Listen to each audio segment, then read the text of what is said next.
Representative Blackman, thank you so much for your time this afternoon. Thanks for having me. We're with the Women's Foundation for the state of Arizona, and first and foremost, I just want to thank you on behalf of the Women's Foundation team for sponsoring and introducing HB 2111.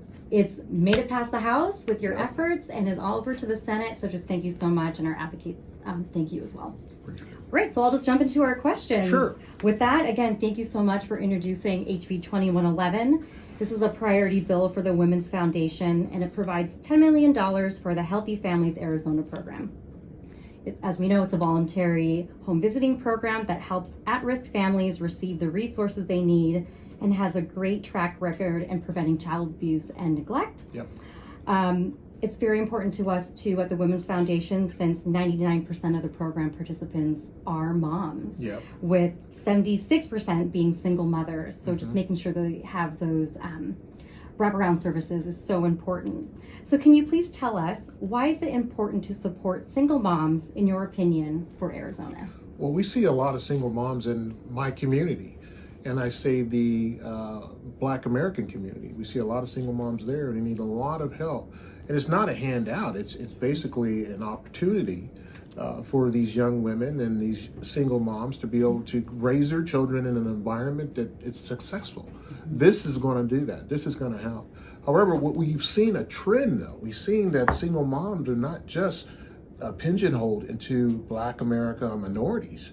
It's starting to spread throughout the demographic. So the more that we can help them here, give them the tools to succeed with their children, when those kids leave the home, they have all the values instilled in their children, and then they're going to college instead of jail, they're going into the military instead of juvenile. So it's a great program, and I'm happy to be able to sponsor that bill.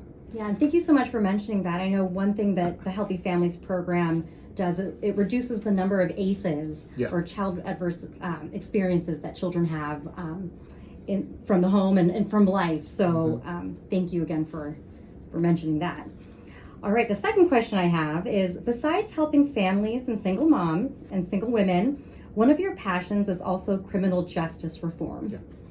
Can you speak about your HB 2060 bill and why the changes you are making to the Supplemental Nutrition Assistance Program, or SNAP program, or food stamps, is so important? Well, it's just real basic. If you're hungry, you're hungry. And if you're hungry, that's a real big barrier.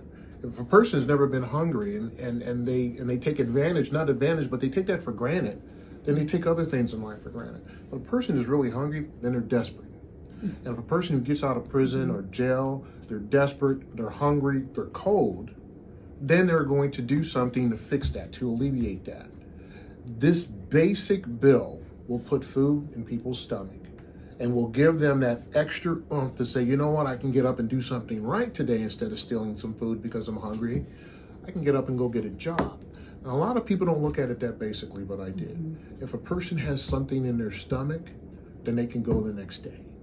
If they don't, we see all kinds of issues. So it's an important bill to me, and it's a part of criminal justice reform, and we need to do more in Arizona. However, that's a start. Great, thank you so much. All right, this is an easy one. What is the best way for people to communicate with you who are in your district? Well, I just don't communicate with people in my district. I'm the kind of representative that says I work for every Arizonan.